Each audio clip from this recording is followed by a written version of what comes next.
makes a character great? The kind of character that you want to follow from book to book or movie to movie or show episode to show episode. Well, today we're talking about it with Bonnie Johnston and Shannon Valenzuela, and this is a great episode chock full of information.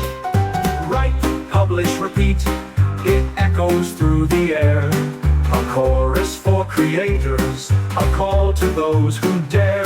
With cookies as his compass and a pen that won't retreat, he journeys through the pages.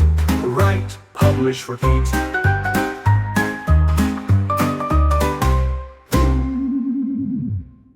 Hello and welcome to Write, Publish, Repeat. It is the third episode, and today, we're taking things back to basics, and today we're talking about how do I make great characters and structure my story. And our guests today are Bonnie Johnston and Shannon Valenzuela.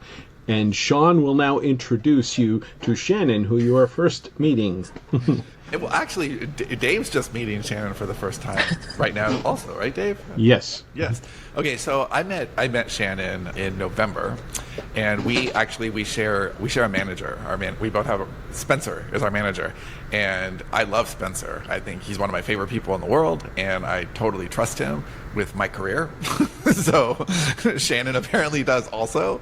And Spencer just sent an email and said, hey, Shannon is going to Author Nation, and she was wondering if you guys can have coffee or something. Of course, absolutely. That's great. But it was like 5 minutes after talking to Shannon that I was like, oh, this is cool. There's more here. And for those of you who have been swallowed by my vortex before, actually, everyone on this call. So, we all drank the Kool-Aid. Yeah, right. Just a big picture for us all. But it's the same thing. I mean, with Shannon, it was great because you have someone here who could talk theory, which is great. Like, I love that. And the community is full of that. People who can, talk the talk. But then you also got the walk, because Spencer said, basically, this is how, I don't know if you know this, Shannon, I probably told you this already, but how Spencer introduced you to me was she is a phenomenal writer, and she's gonna be big someday, and she's got these great pilots, but what those of you listening at home might not know is that it's very, very hard to sell a TV pilot unless you're willing to sign over your life to TV and be in the writer's room, and you have the experience enough to be a showrunner. And so we thought, oh, well, there's a couple of ways that Shannon and I can work together. We could actually write a book and create IP for one of these exceptional scripts, which is what we're going to be doing. And also we could create something, so Bonnie and I have been talking a lot about doing some more craft-focused things, and where Dave and I over here are focused on the commerce of story. The craft of story is something we never want to lose sight of, and Bonnie and I have actually done a substantial amount of content that no one's ever seen outside of our own studio. And there's other things we want to do, like writing cohorts, and actually script classes is something I'm really, really excited about in the not too distant future. But as me and Bonnie, like, our queue just keeps getting bigger and bigger and bigger, and this craft idea keeps getting further and further away. And Shannon was just like kind of a godsend in that she could come in and be a part of the actual craft and the actual production of what makes us all so like vibrant around here, but also help the community and teach and do some of the other those limbs that we want. So a very, very welcome, Shannon, to the podcast and to the family. And as I did last week, I think I did a pretty good job of shutting up and getting out of Bonnie's way. I'm going to do the same thing this week. Well, thank you for that introduction. I'm so excited to be here with you all and get to talk about one of my favorite topics. So, yeah, thank you. Okay. All right. Well, let's start with what is the most important thing to consider when you're writing a story? What's the most important thing to consider with your characters? Like, where should you start? Such a good question. Bonnie, I'm not sure. Like, Bonnie, do you want to jump in? Do you want me to jump in? Go ahead. Is great. Okay, so yeah, when I'm creating characters, for me, one of the most important things to really think about is the characters truly like their backstory. Where are they coming from? But it's not just backstory. I like to call it like the difference between like a mugshot and the narrative of somebody's life. When you're meeting, so like when Sean and I met at Author Nation, for example, it's, you don't just get like, what color are your eyes, like what color is your hair, like what, those are potentially important details, right? But what we really really want to know about a character is what motivates them, right? Why are they here right now? What are they doing? And what's bothering them, right? What's not right with their world as it is? What are they looking to solve in their life? And we can kind of unlock some of their personality traits and some of the quirks by kind of digging into how they've handled situations in the past. What kinds of things get them really excited? What kinds of things really like hack them off? And how do they respond in those kinds of situations, right? Everyone kind of has their own sort of way of responding to those things. So I kind of love to dig into its backstory, its personality a little bit, because those are the things, right, that are going to put that character into relationship, but also into conflict with other characters. And as we know, conflict is like the engine of stories. So we want conflict. We want to find people who are juicy and like have a lot of stuff going on in the background. So what's a good way to demonstrate either personality or backstory without exposition dump? Like in your opening scene on either a book or a show or whatever, we're just meeting this person. How do you introduce what makes them special and make the person care that's reading or watching? I think that's another really great question, because I see this with a lot of sort of newer writers, that we can have that tendency, right, to want to like info dump backstory information. But I think that the better way is to put them in a situation where we're asking them to respond. Right, and they're going to respond if you know them well. You've kind of done your homework on the back end. They're going to respond in a certain way in that scenario, right? If for example, let's say someone walks into a coffee shop and the person in front of them in line turns around and spills the coffee all over this particular person. There are so many different ways that person could respond to what has just happened. It could end up in a trunk. Yeah.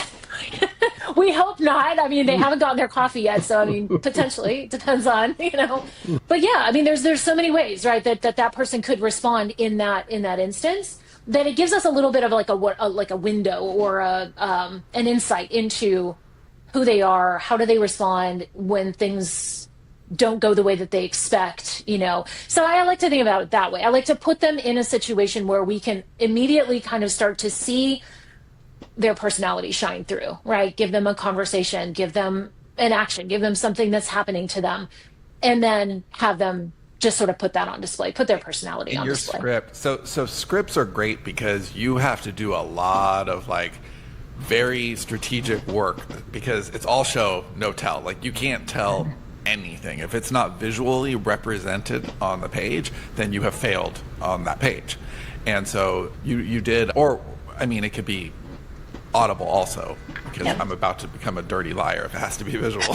So in your pilot, there's music that the character is listening to as we open up, and that tells us it's specific music. It's not just like the script could have had music that's kind of playing in the background, but it's not. It's music that this person is listening to, because the kind of music a person listens to actually tells us a lot about them.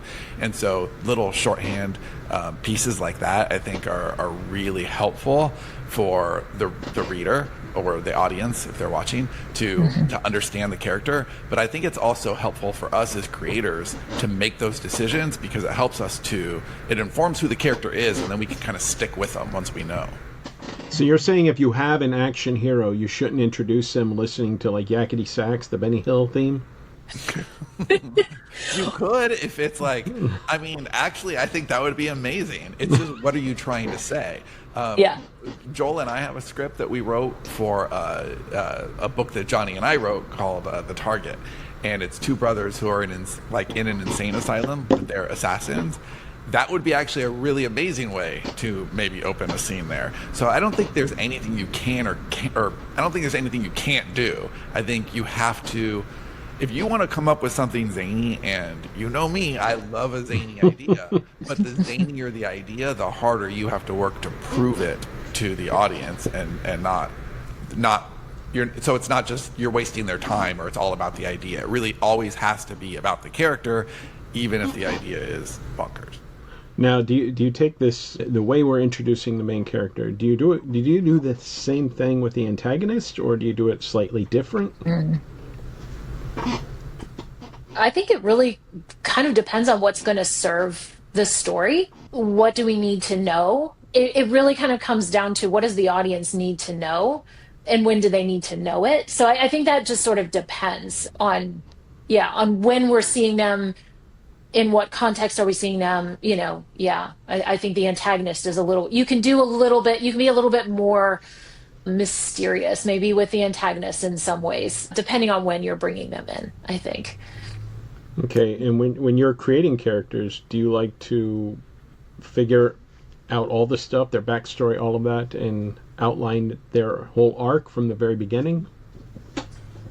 So for me, especially coming out of the screenwriting world, I do a lot of work on the front end, and even with novels, when I work in novels, I tend to be an outliner. I tend to be someone who likes to work off of something that I can go back and reference, with sort of the understanding that it's going to evolve over the course of, as the characters actually get put in motion, they tend to do stuff that I didn't plan for. Just sort of the way that things go. But yeah, I do like to sit down. I do like to have I like to know the characters well enough, right, when I hit the page. So I need to have some, like, going back to that idea about, kind of creating this backstory image or picture of this person, so that I kind of know, at least as I'm getting into the story, getting them started, I kind of have a plan for what's going to happen. I know when I set them in motion, I kind of have an idea of how this is going to go. So yeah, I do like to have some of that mapped out ahead of time, for sure. I don't know that it's necessarily the entire arc, but I need to know a trajectory. I need to have a starting point, and I need to kind of like launch them in a certain direction, so that I kind of know where we might land. Yeah. And Bonnie, I imagine that it's kind of impossible for you if you don't have the arc, right? Like, character arc is so central for you that nothing else, not that nothing else matters, but without that in place, kind of nothing else matters. Is that? Yeah, kind of. I use the character arc, and like Shannon was talking about, like, if you know where they're going, and you have an idea of what they want and what motivates them, and you have the backstory.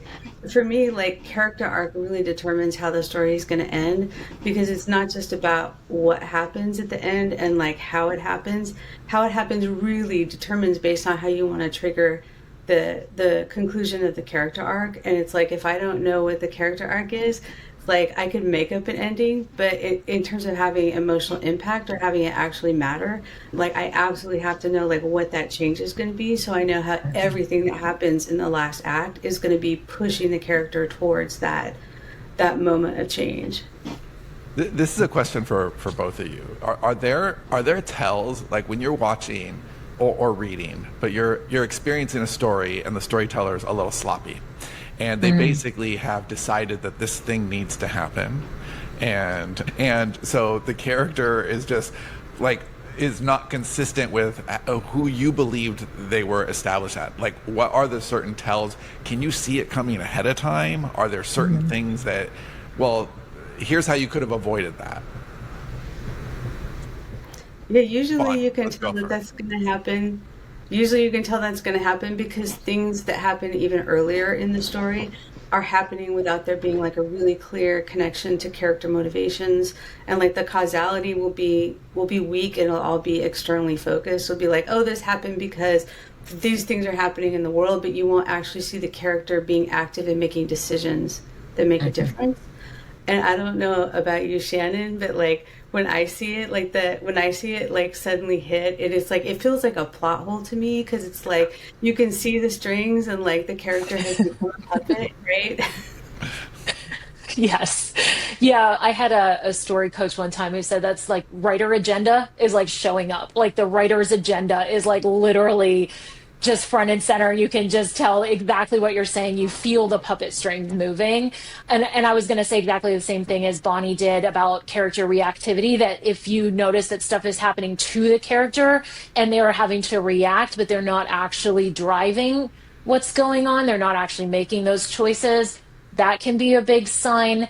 I find as a writer, my characters sometimes will tell me, this sounds crazy, but just it's a writer thing, I suppose. But if I'm writing a scene and one character will say to another, "Why are we even here?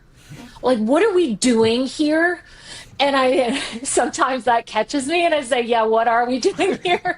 They don't want to be here, or like, "This is dumb. Why are we having this conversation?" Essentially, like, and it sort of is a check. Like, so sometimes that subconscious, like, the characters know they're in the wrong place or they're having the wrong conversation. So I've sort of started to notice that with amusement on the writing side. If I'm ever kind of in that trap of like, oh yeah, I'm trying to make something happen, but the characters like they know, which sounds really woo woo and weird, but it's a writer thing. I don't know. No, not at all. I think that sometimes your characters are definitely signaling to you when something is wrong or when something is right, and you have to. You thought you were going there, but go there. Before we go back to Dave, would either of you like to call out any especially egregious piece of media that has done this terribly? I will not, because I know at some point we're all guilty. Yeah, So, I'm always worried too that like, oh, I'm going to work with this person someday. yeah, right, exactly. Just be careful. Drew McQueenie.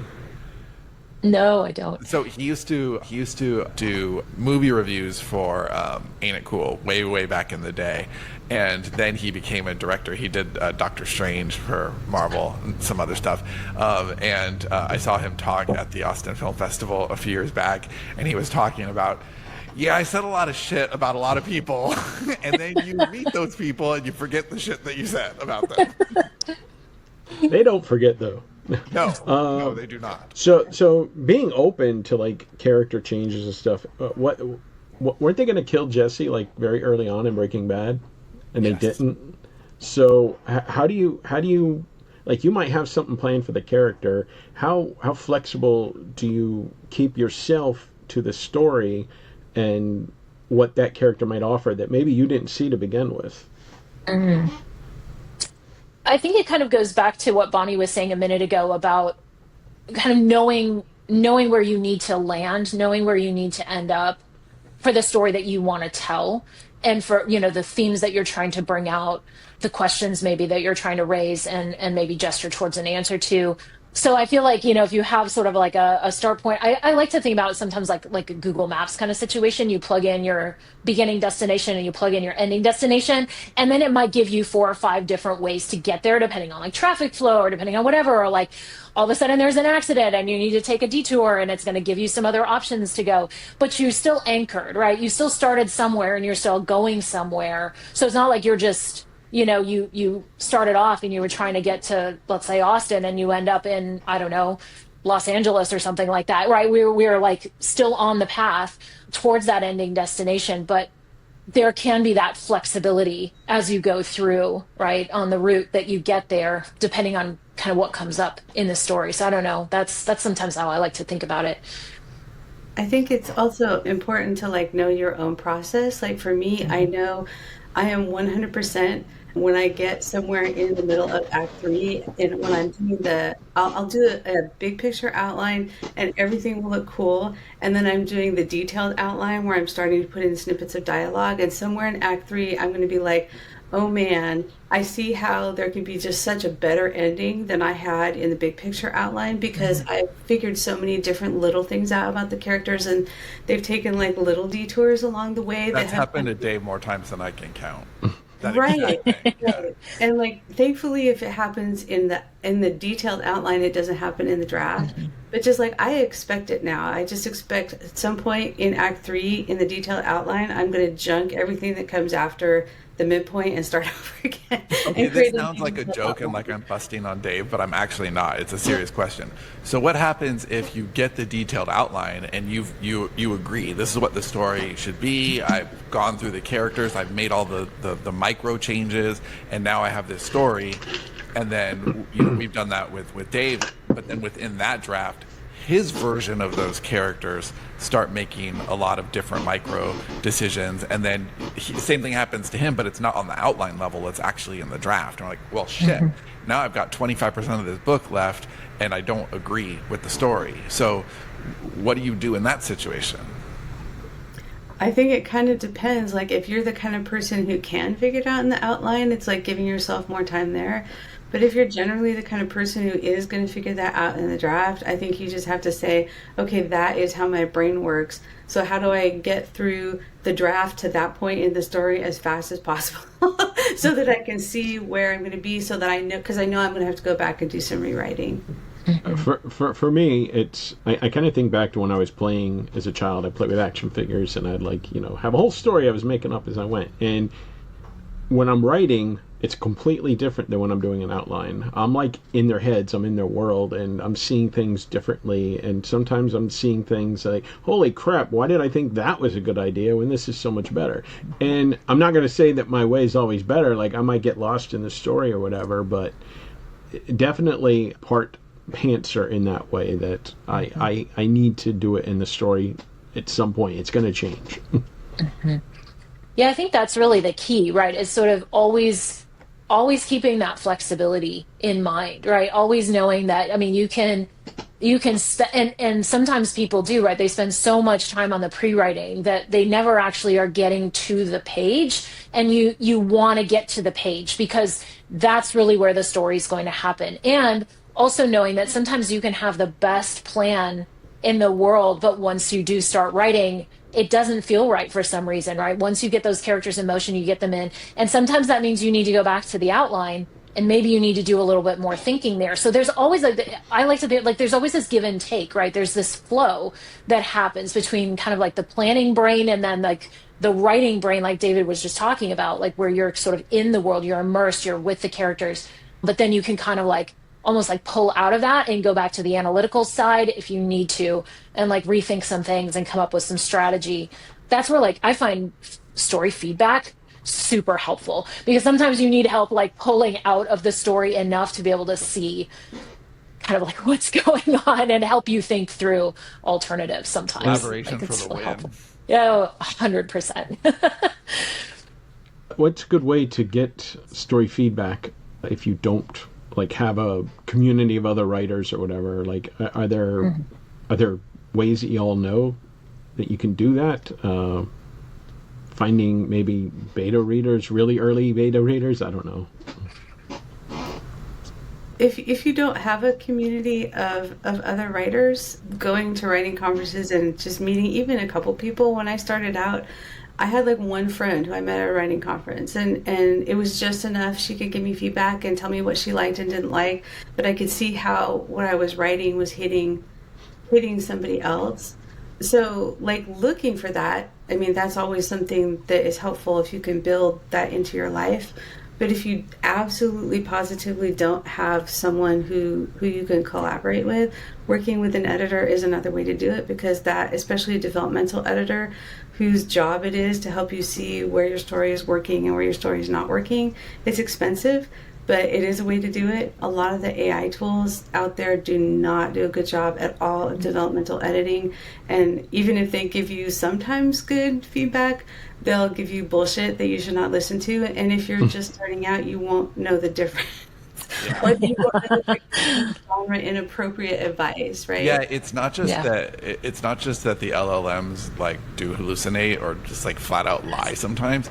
It's that they're very convincing, and if you don't know, like how would you know? I mean, they're like that asshole friend that you have that just never blinks when he's lying to your face, and so it's like, oh, it comes off as so believable, and I can see that being a big trap, because then you have to unlearn things and you don't really know. Bonnie, this question is for you. Like we highly always encourage people to get a developmental edit before the book is done. You know, like get it in the outline stage, because that'll really help you. And that's how we do everything, which like we really save a lot of headaches by never having to do gross rewrites in the post-production. They're always found in the pre-production stage. But if you're learning to write, if you are still on the amateur side, even though it's a more expensive way to do it, would you suggest getting a developmental edit when your book is done, because you're going to get so much more feedback on your actual writing? Or do you think it's better to still get it in the pre-production, even if you're in the learning stage? I would absolutely get it in the pre-production, just because if you have a 20-page outline, the amount of revision you're going to have to do when you get feedback on it is so different than if you've written a 300 or 400-page draft. And like in the outline, you're not mired down in details that you're already attached to. If you can find someone, if you can hire a developmental editor to do it, it's much cheaper to have them just look at the outline, and they're going to give you much better advice. If you have a friend who reads in the genre who could look at your outline, if you can't afford that, and just like let you know where they're confused or where they don't understand why something is happening, that's another way to actually get some help. There's a trick you can use in terms of finding plot holes, where you actually start at the last scene and go backwards for everything that happens in each scene or chapter of the story. Is there something before that you can show as a cause, so that you at least know that you've got your causality down and that your story is solid in terms of it actually making sense? And that's not better than getting a developmental editor or another writer to look at your outline, but it is something that you can do to kind of learn to recognize some of those problems in the outline that you might be blind to, especially when you're new. But yeah, it's always cheaper time and money wise to get help in the outline than to get help in the draft. That's also true if you are using AI for developmental feedback. An outline, okay. A full draft, way harder because of memory issues. Like the yellow sweater that you talk about on page 21 is relevant, on page 318, but Claude don't remember that. so humans are remarkable in that way. We can remember some little detail where, if the storyteller was sharp enough to hang a lantern on it and bring our attention as the audience to it, then we automatically remember it at the moment when we're supposed to. But Claude is basically Dory. It's really present in that conversation, but 5 minutes later, it's like, wait, what were you talking about? And then you get frustrated. We were just talking about this, Claude. So, yeah, smaller is better if you are getting feedback. You can give a chapter and say, hey, what are some things I can do better? And the more specific questions, the better, always with AI. But also just know that it only has the context that you give it. And if you give it a chapter, it only has context on that chapter. So it can't give you advice on how that chapter fits into a larger narrative. It can give you advice on how that chapter is landing as a standalone unit of story. Actually, I have a question for Shannon. Shannon, as you're teaching new writers, and you're seeing the struggles that they're having in terms of both getting their story done, getting their story unstuck when they get stuck, are there specific editing techniques or things that you recommend that people do, especially when they're first starting out? That's a really great question. In terms of, I always think that having a human read your work, just kind of tying back into the conversation, is so helpful. So maybe going to a writing group, and even if you're not bringing, this may be a good one. Even if you're not bringing your own work to be read and to be, essentially up for critique or up for feedback, listening to what is going on with other people's work and really trying to learn from what others are saying about someone else's work, and then trying to take that back and saying, okay, am I doing these same things? Is this thing that this person is saying about my friend's work over here, is that something that I can observe in my own writing? So even if it's not, if you're in a writing group or you're in a writing community and you're listening, or you're able to listen in on a feedback session, it can be really instructive, because you're able to understand, how do we read story critically? How do we really read it with that eye to, is this working? Is it not working? how is it landing emotionally? I mean, kind of going back to the AI tool, I think one of the things that you definitely get working with a human being, whether it's another writer, whether it's an editor, is that emotional, like, is the story actually meaning something to somebody else, a human on the other end, right? Who's your audience. So I think that's really important. And, you know, I'm a huge fan of just being a student of the craft. Be a fan of the craft, you know, as you're learning, just everything you can read about the craft, read good stuff, read bad stuff, and try to figure out how you would make it better. I think that's another thing, even if you're trying to almost like self-teach. You know, Sean, you asked the question before about like, are there egregious? We all have those things that we're like, I really wish they had done X, Y, Z in that story because this is really making me mad. Figure it out, right? How would you fix it? And why would you make those choices? And I think that just doing some of those kinds of activities as you're starting to learn, it not only makes you a better writer on the front end, but it also helps you to learn how to self-edit as you're working through the process, right? So you can kind of start to anticipate as you get more experience, you'll start to anticipate, oh, I know they're going to have something to say about this. This scene isn't working. I know it's not working. I know I'm going to have to fix it. So those are just some of the things that I found can be helpful for students as they're learning. Now, how do you determine how many characters your story should have? And how many you should focus, and not necessarily how many they have, they're going to be thousands, but how many should you focus on in a book or a show, whatever you're doing, movie, so it doesn't get too overwhelming or too confusing because you have so many characters, like in Stephen King The Stand or something, where you kind of forget who somebody is. I mean, we've been guilty. You eventually have to put a bomb in the closet when you have that, Yes. that many characters. Whoops.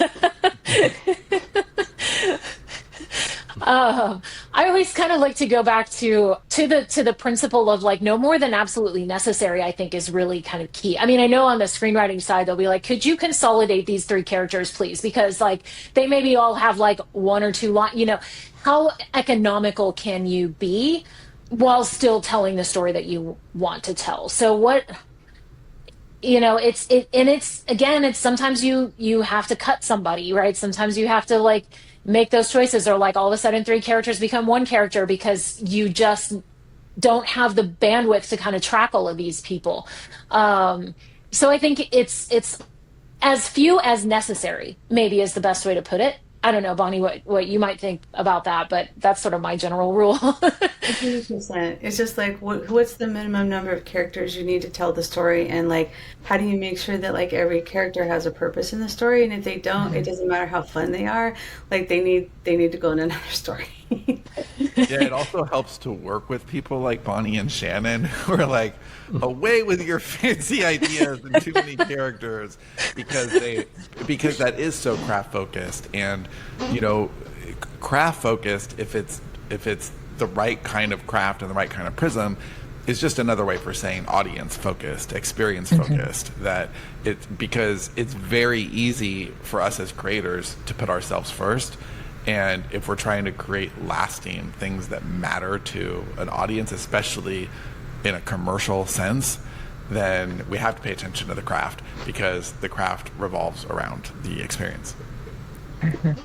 Now, you said as many that are necessary, is there any, do you look at characters as what function they serve? Like this is antagonist, this is, you know, friend, or the different roles that they play, or like what's a good rule of thumb for people? I like to say like there's 2 ways to do this, that I use both of them at the same time, and I'm interested, Shannon, in how you do it. But there's like the formal roles, like antagonist, protagonist, contagonist, right? And then like the hero's journey archetypes, and like every story system has like its own, well, here's the roles that you have to tell this kind of a story.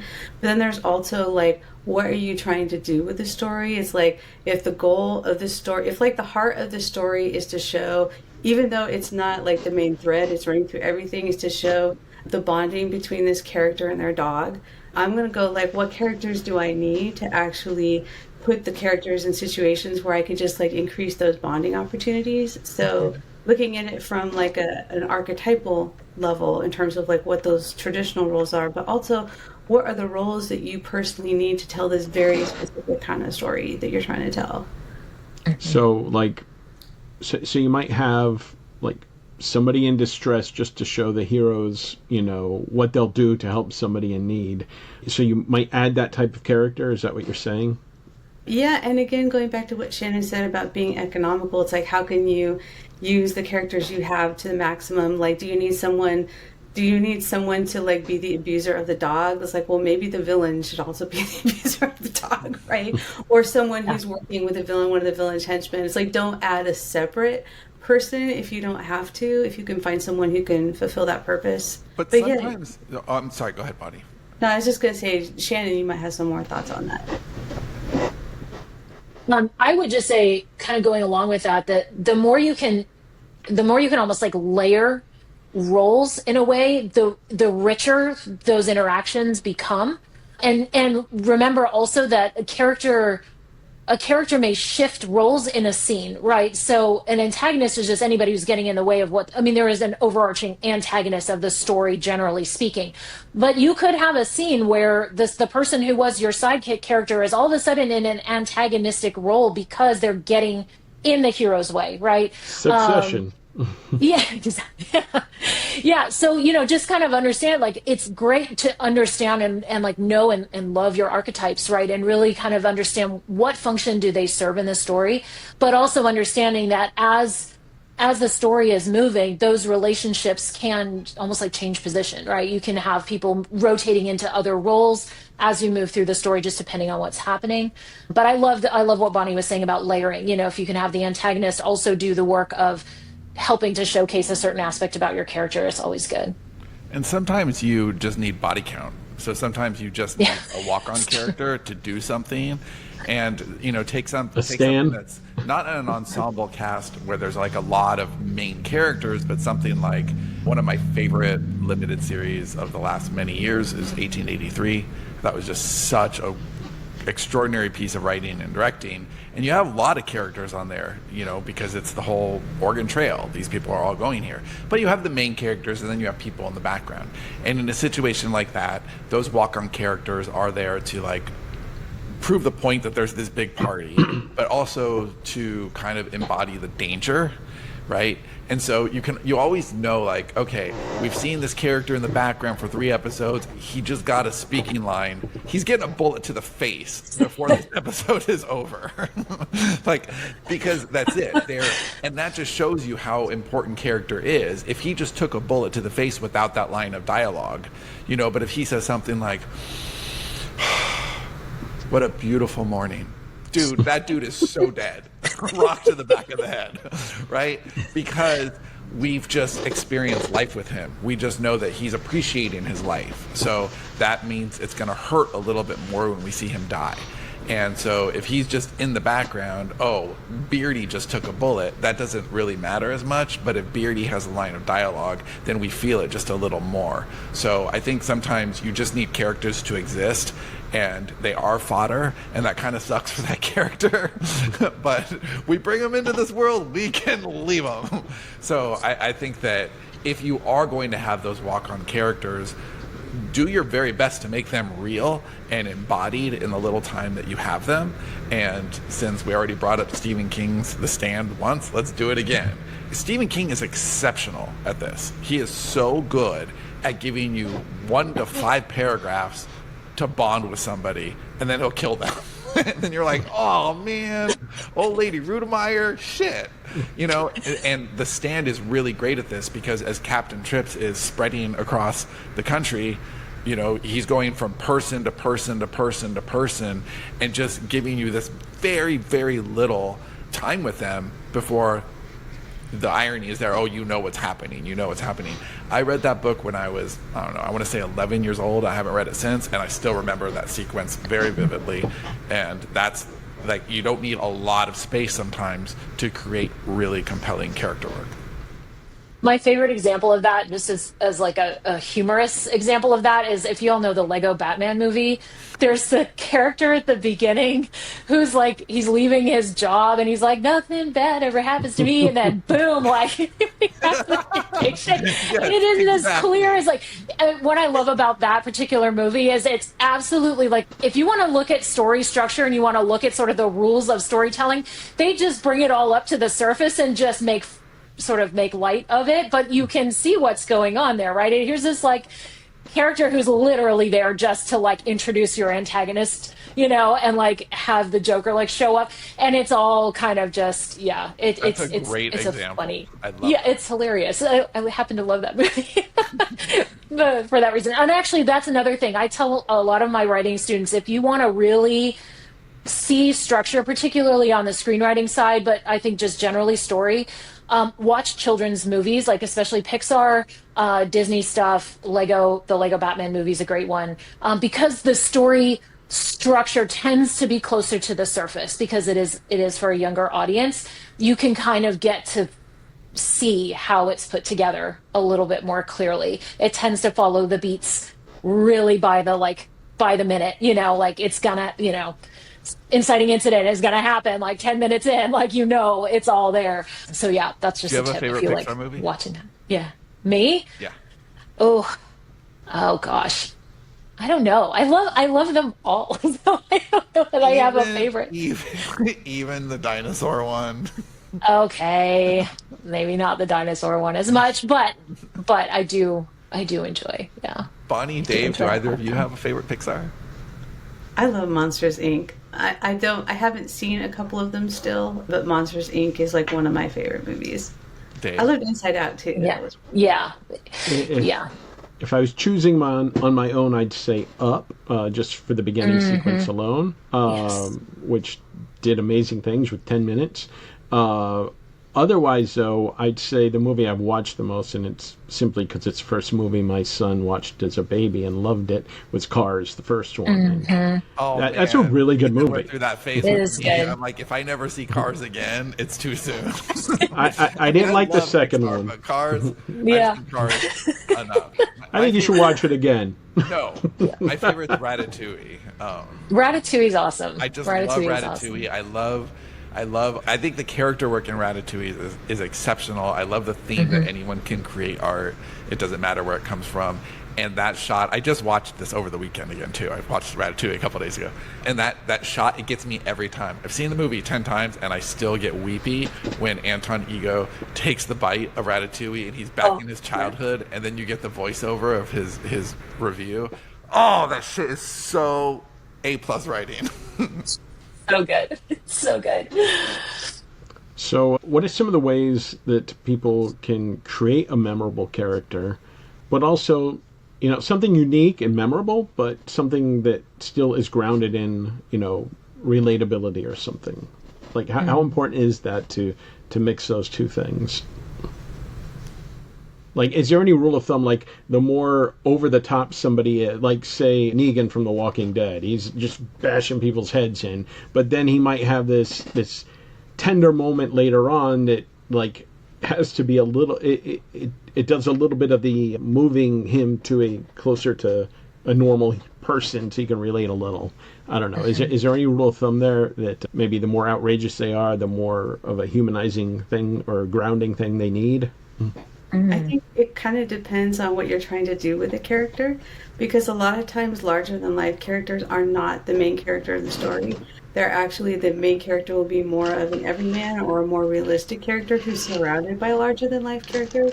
And that's like a very common entertainment experience, because like the stand-in character who's more realistic for us gives us the opportunity to be surrounded by all of these over the top characters. So like if you're trying to do that, like maybe you give them like little glimpses of humanity, but you like really focus more on the over the topness, because you're going for that like fun experience of just being surrounded by people who are just, they have like all of these insane, like compared to what you would experience in real life, right? They have these like really exaggerated personality traits and they'll do outrageous things. Whereas like if your main character is an over the top character, and I'm thinking of like Mauricio is like one that will a lot of the audience will be familiar with. It's like he does have to be a lot more humanized, because even though he's over the top, we're going to be in his head all the time when we're reading his stories, and so we have to kind of really feel that. So like thinking about why you've put the over the top character versus the realistic character in the story actually can be like the compass that you use to decide, well, like how much vulnerability do I need, and like how realistic, like do I need to actually show how he felt about his wife and kids, or is that something we don't care about because we just love the crazy shit he says all the time? Well, I think it's two things. I think Mauricio is a great example because he is so over the top, and he could very, very easily become a cartoon. And the more over the top character you have, the more cartoonish they can be. So you have to ground them, and you can ground them in behavior, and you can ground them in engagement. So with Mauricio, we give him like, he is a monster, but he will never ever harm a child, and he will fuck you up if you threaten a child. So that's something we can get behind as a reader. We're like, oh, he just did these horrible, horrible things, but he's going to save little Timmy again. And so that's great. But also think about how much attention, Dave, we put into the reading experience of Mauricio. We make sure that he's fun to read. So you can't have all the darkness, and then it's just, that's too much. You have to have, like, there's a lot. He handles life with humor. He looks at life as this is fun. This is a game. And so that's a little more inclusive to the reader than just observing the manic, crazy, killer, right? So I think that you have to pay attention to the human moments, but you also have to be very aware of what the reader experience is when spending time in that character's head. So speaking of like main characters, I think there's two kinds that come to mind that are challenging to write, and one of them is like an everyday man or woman character that's kind of like an avatar for the audience. Maybe their life is a little boring or whatever, and then you might have a disaffected, moody teenager that everything sucks and the world is doomed. If you're writing one of those as your main character, how do you make them not be boring or not be too depressing? Well, I think, yeah. Oh, sorry, go ahead. No. I was going to say, I love this question. Go ahead, Bonnie.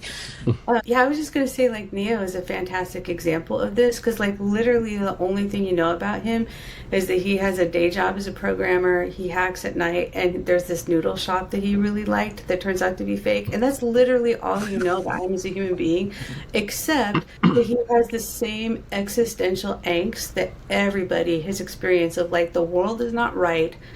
The things that are normal about my life that I hate, it's like everybody accepts them, but I don't want to accept them, right? So he is actually the embodiment of this emotional experience of dissatisfaction in modern life that everybody who watches that movie has had.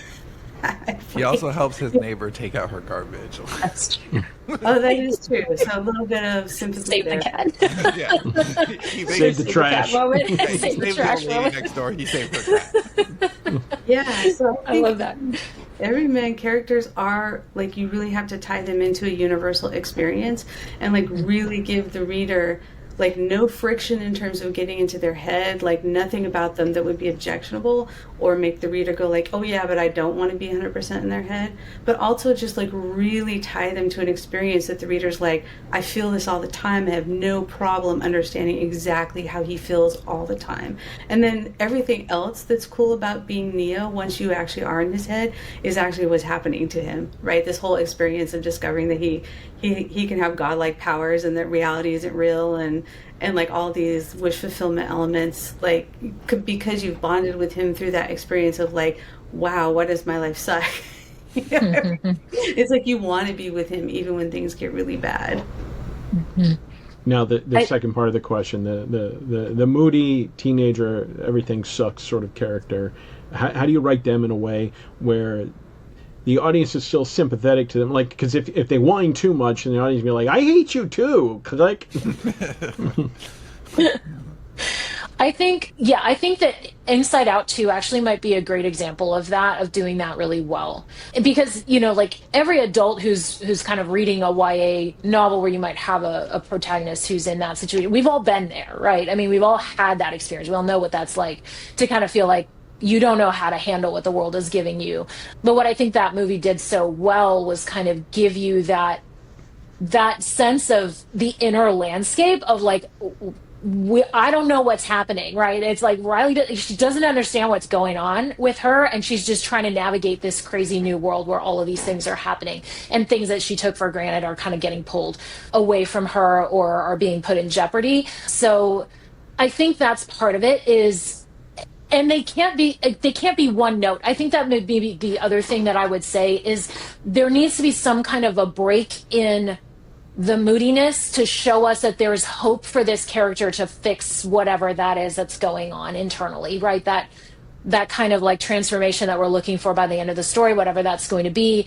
We kind of have this hope that there is a way, there's a path for them to go where some of those elements, like that might be how they're responding to the world right now, but that's not actually who they are, if that makes sense, right? There's something else that we're like looking to uncover that kind of gets beyond that reactivity or that. If that character is surrounded by people who can kind of see through their shit. So, yes. Phil and Lord, who did the Lego movie and have what I understand is the most amazing script for the Han Solo movie before Ron Howard took it over. And they did the Lego movies. Like, these guys are great. These guys took Cloudy with a Chance of Meatball, this like throwaway kids book, and made a legitimate movie out of it. They're really good at what they do. And they had a Netflix movie called, I think is it Meet the Mitchells, maybe? And same thing, you've got this moody teenager, but she's with her family, and because her family is constantly responding to her, and they have history with her, they still have hope, right? So you can kind of, as proxy, you're in there with the family, and you're like, okay, this is a phase, right? So you have all the external things that are happening, robots chasing them, it's the end of the world, whatever, but it's the family dynamic. And that allows the moody teenager to have more than one dimension because of the prism of her family. Mm-hmm. And those are two really different ways to do the same thing, right? Inside Out did it by showing what was going on in her head by personifying like all the different forces going on in her psyche, and then the outside of like having all these different relationships show facets of her personality. Right? It's like there's two different ways to show like who the person really is while you're also seeing their behavior being really bad. Yeah, but I love the idea of using like the environment, right? Who else is observing the character? Because the audience, even if we can't get into the head of the main character, we probably can identify with somebody, who's around them. We can kind of get into the parent's head and we can kind of see through their eyes. So always giving that audience like a place to go, I think is really helpful. Like whose eyes do we want to be looking through in a particular scene so that we get a viewpoint on this character that's helpful. If we really are if we're really creating a challenging character, sometimes it's helpful to have that audience proxy, right? Like somebody else in the room that we can kind of like, okay, we can get into their head and we can kind of look at this character from that perspective. It's a little bit easier sometimes that way. Okay. Is there anything else that I didn't ask that you think is really good for people to pay attention to when it comes to this? I think just as kind of a last note on this, maybe we've gotten into this a little bit in different ways, but kind of thinking about a character and the way that they're relating to their world, and as you're setting them up in your story, of almost like having these two drivers, right? There's the thing that they think is going to solve their external circumstance, and then there's the thing that's going on inside that actually the broken part that needs to get fixed. We often talk about this as character want and character need. What actually has to happen to fix this person is usually not the thing they think, right? It's usually not the external, like, oh, if I just get a new job or I just move to a new city, that's going to solve my whole life, right? Because there's something internal that even if they made that change, the cycle's going to perpetuate. So as you're thinking about your characters, sort of think about that inner landscape. Like, make sure that you kind of know where the broken parts are, right? Like what's going on inside that's really going to be the thing, like Bonnie was saying earlier, that by the end we want to see that transformation happen. Okay. Well, I appreciate you all being with us at Bonnie Johnston and Shannon Valenzuela. Is there anywhere people should look for you all? I should have asked this ahead of time. Like website or anything? You're getting it slowly, Dave. I'm very slow. You know what? To make you feel better, I think, failed at the beginning of the conversation to mention that Shannon is a creative writing professor. Like, so she's not just like throwing shit at you guys. Yeah. Like, it comes from a deep well of experience where, like, I did say that she walks the walk and talks the talk. So she, as soon as we actually finish this, just for a little bit of inside baseball at home, as soon as we finish this, we're actually, me and Bonnie and Shannon are all talking about actually writing this novel around this pilot. So like I love being able to write with somebody who is so incredibly creative and can articulate that creative process, because that's not always natural for all of us. And so, yeah, there will be a lot more from Shannon coming, but we have to build things. Yeah. Okay. And if you want more good stuff, authorvelocity.com, that is where we put all of our tools, and we're going to have a membership that you can join up. There will be more on that soon when we have it all ready to go. Thank you for watching and listening, and we will see you next time, where we're going to get more into the mechanics of making the book, or write, publish, and repeat. So we're going to talk about the publishing part. Thank you. Bye, everyone. Shadows of the Sunshine State, redacted is his home, lives a man named David Wright, who pens the great unknown. Diet Coke runs through his veins, a decoy wallet keeps him rich. Paranoia fuels his pen, and creativity's his niche. Write, publish, repeat.